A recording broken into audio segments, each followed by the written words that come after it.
En manchette cette semaine, vif succès à la grande journée de l'économie sociale. La ministre Lucie Charlebois déplore la décision de Walmart. Dans la chronique écolo, on parle du mode de vie minimaliste.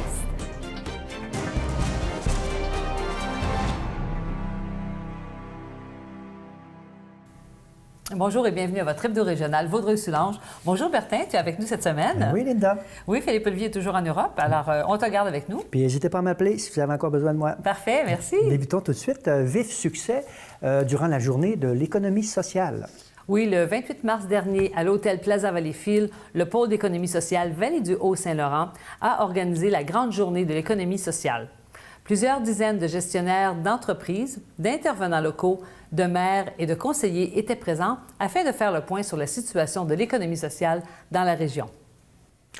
Et une décision prise par Walmart qui pourrait toucher beaucoup de citoyens dans Vaudreuil-Soulanges. Effectivement, la ministre Lucie Charlebois déplore la décision de Walmart consistant à mettre fin à son programme d'employabilité par le biais de plateaux de travail.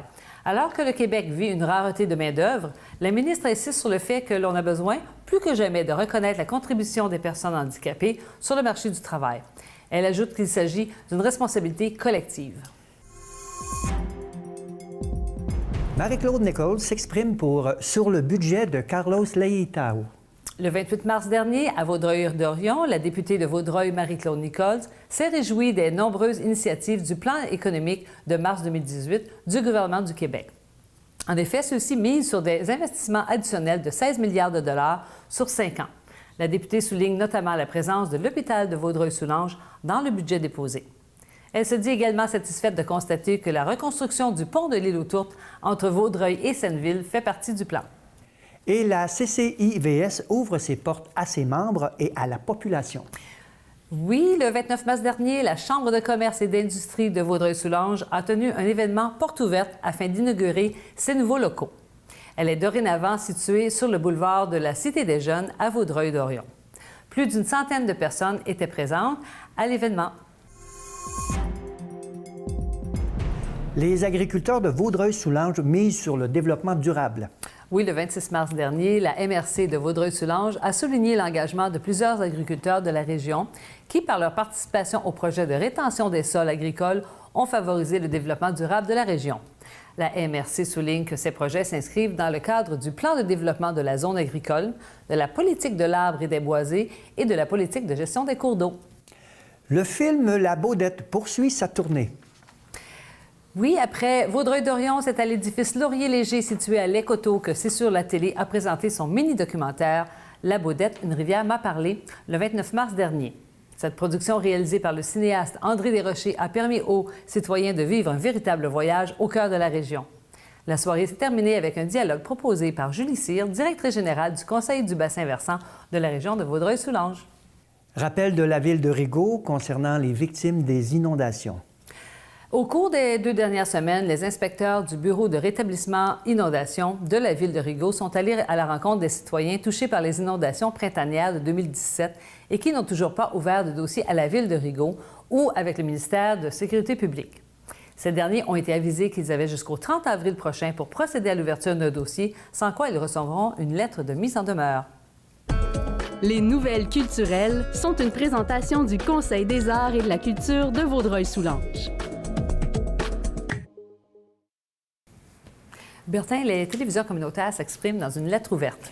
Oui, la Fédération des télévisions communautaires du Québec et l'Association canadienne des télévisions communautaires Cactus s'unissent dans une lettre ouverte pour demander au gouvernement du Québec d'injecter une portion des nouveaux revenus de taxes des géants numériques en culture, y compris dans le réseau des télévisions communautaires autonomes du Québec.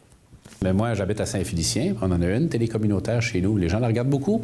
Je pense qu'on sous-estime l'auditoire des télévisions communautaires. Pourquoi? Parce que les gens, oui, sont intéressés à savoir ce qui se passe en Chine, puis avec le libre-échange, puis en Europe, mais ils veulent également savoir ce qui se passe chez eux, dans leur village, dans leur petite ville. C'est quoi l'actualité? C'est quoi les projets? C'est quoi les discussions entre élus municipaux?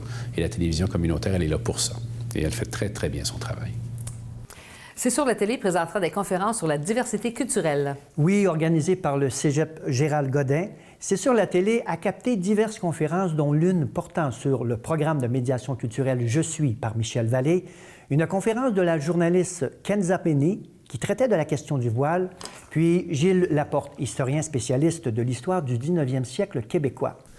Ce projet-là, c'est complètement fou. C'est un projet qui permet à des personnes âgées de faire du hip-hop. C'est une troupe qui se promène à travers le monde et qui existe vraiment. C'est en Nouvelle-Zélande. Le tout sera diffusé prochainement sur les ondes de C'est sur la télé. Il y aura d'autres opportunités de lecture pour les enfants de Vaudreuil-Dorion. Oui, le 22 mars dernier, l'équipe de la Bibliothèque municipale de Vaudreuil-Dorion a procédé au lancement de ces nouvelles trousses visant à favoriser la lecture chez les enfants. 2 types de trousses différentes sont offertes selon leur âge, qui varie entre 0 et 10 ans. Les livres peuvent être réservés au comptoir de la bibliothèque ou via le catalogue en ligne. Un match d'improvisation très serré pour la Ligue régionale? Oui, Linda, c'est le 28 mars dernier que les joueurs de l'intrépide cabaret d'improvisateurs nous ont fait vivre une autre soirée forte en rebondissement. Et je suis avec Daniel. Comment allez-vous faire fleurir le printemps dans les termes ce soir? Ça va éclore ce soir. Je sens que le printemps là, va tout nous animer, puis le talent va éclore. On va tous sortir de notre coco. Fait qu'on s'attend à un match riche en couleurs, en émotions. En émotions. On va sauter comme des lapins partout. Ça va être génial. Puis c'est le fun parce que jaune et orange, c'est des belles couleurs du printemps, ça. C'est avec la marque 8-7 que les jaunes l'ont emporté contre les oranges. Les 3 joueurs qui se sont le plus démarqués cette semaine sont Christine Gingras, Jean-Christophe César et Émilie Nadeau. Bertin, un mois bien rempli à Pincourt. Oui, dans le cadre du volet municipalité du défi santé, la Ville de Pincourt souhaite encourager ses citoyens à atteindre leur objectif 30, soit celui de pratiquer au moins 30 minutes d'exercice physique par jour. Pour ce faire, la Ville organise une panoplie d'activités tout au long du mois d'avril.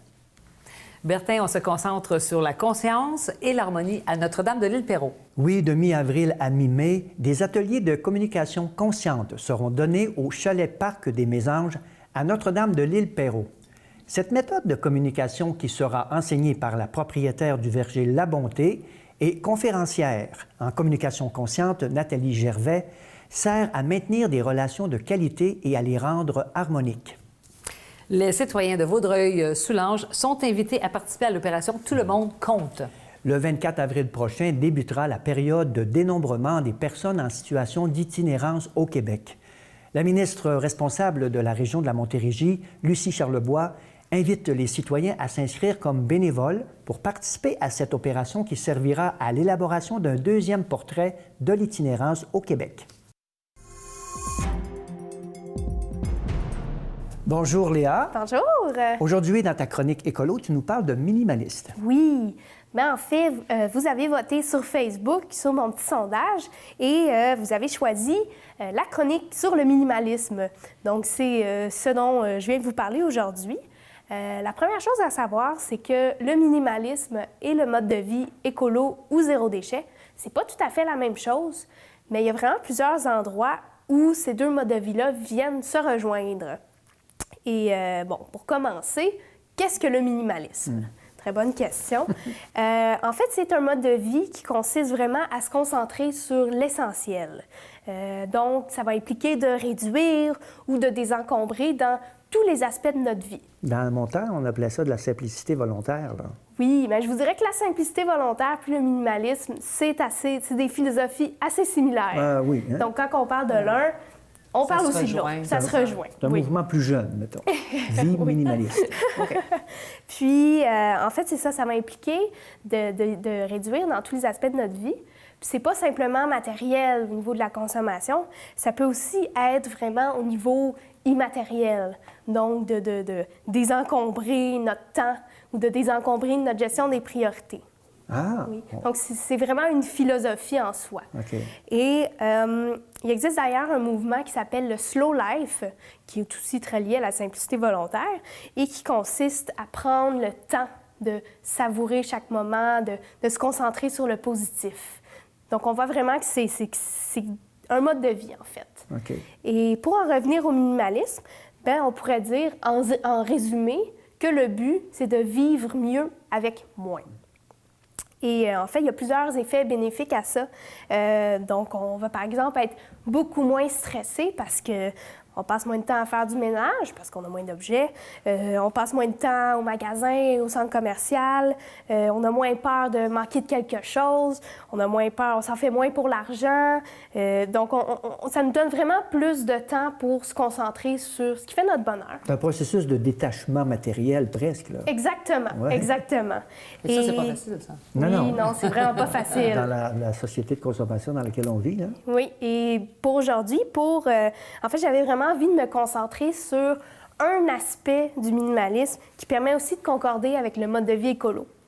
Et donc, pour ceux et celles à la maison qui ont peut-être décidé de se lancer dans la grande aventure du minimalisme et qui vont faire l'opération de désencombrer leur chez-soi, bien, je viens vous donner quelques idées pour vous débarrasser de vos objets de façon écolo.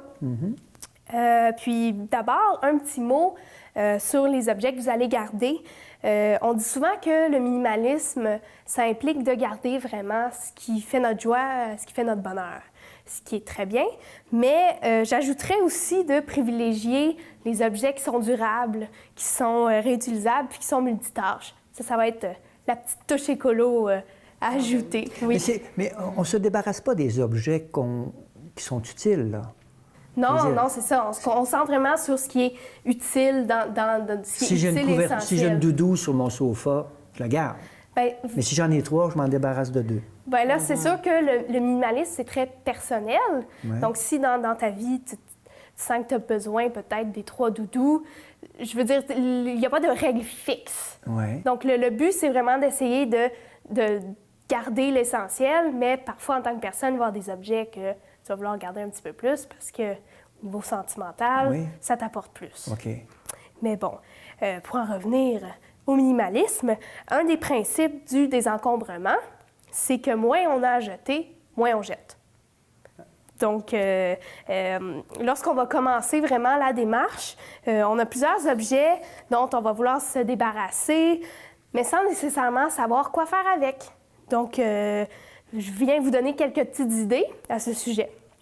Donc, la première chose qu'on peut faire, évidemment, c'est de donner ces objets-là. On peut donner à notre entourage, on peut faire des cadeaux, mais on peut aussi penser à tous les organismes dans la région qui récupèrent les objets, les vêtements, les livres, puis qui vont aussi les redonner à la communauté. Mais on peut les Pour vendre. ceux qui ne sont pas minimalistes, oui. ils vont les chercher. Mais on peut les vendre. Ah, mais ça, j'y arrive dans pas très long. Et ce qui est vraiment super, en fait, avec le don, c'est que, premièrement, vous aidez quelqu'un dans le besoin. Puis, deuxièmement, vous donnez une deuxième vie à votre objet et vous allongez son temps de vie avant qu'il atterrisse à la poubelle.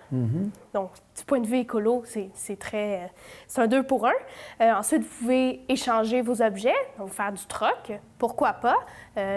Prendre un objet d'une certaine valeur, l'échanger pour un objet d'une valeur similaire, c'est très faisable. Évidemment, il est aussi possible de vendre vos objets. Pourquoi pas organiser une vente de garage ou même vendre sur Internet. Puis ce qui est le fun avec ça, c'est que l'argent que vous allez récolter, bien, vous pourrez vous en servir, pourquoi pas, pour faire une petite escapade, un voyage ou une activité que ça fait longtemps que vous auriez aimé faire. Donc, c'est sûr que c'est très positif. Il est aussi possible de trouver une deuxième vie à votre objet. Donc, je pense beaucoup au bricolage ou au do-it-yourself, qui offre plein d'idées sur Internet. Par exemple, avec un morceau de vaisselle, on pourrait faire une belle décoration, ou avec un vieux seau de peinture dans le garage, on pourrait s'en servir pour mettre une plante. Donc, ça, il s'agit vraiment d'être créatif avec les objets. Et finalement, évidemment, il va y avoir des objets que vous n'aurez peut-être pas le choix de jeter parce qu'ils sont brisés, parce qu'ils ne sont pas réutilisables. Ce qui est très, très important avec ces objets-là, c'est de prendre le temps de bien les trier pour vraiment recycler ce qui est recyclable, jeter ce qu'il faut mettre à la poubelle, ou rapporter les matières concernées à l'éco-centre. Donc, je pense notamment aux matières dangereuses, aux électroniques, aux électroménagers, aux pneus, aux métaux, tout ça. Donc, s'assurer vraiment d'en disposer de façon responsable à l'éco-centre. Donc, bref, j'espère que ma petite capsule a été utile pour tous ceux et celles qui aimeraient se lancer dans le minimalisme. Si vous avez d'autres questions, n'hésitez pas à me laisser un petit commentaire sur la page Facebook des Truites. Et pour ceux et celles qui ne sont pas encore abonnés, allez le faire tout de suite. Et la semaine prochaine, je vais vous parler du plugging, qui est en fait un sport qui va allier le jogging et la récolte des déchets. Le blogging. Le plugging. Plugging. Oui, exactement. Ah, OK. Mais là, c'est le printemps, c'est parfait de commencer de changer sa philosophie et de s'en aller minimaliste. Alors, on sort tout. Là, si on a 5 voitures, on en a juste besoin d'une. On en vend 4. Exact. Merci, Léa. Puis on part en vacances. Oui, oui. Merci, Léa. Merci. Merci. Alors, c'est tout pour cette semaine pour l'hebdo Vaudreuil-Soulanges. Et on remercie Léa, on remercie Bertin. On se revoit la semaine prochaine, mais restez avec nous parce que je reçois un invité spécial à notre émission Tête à tête.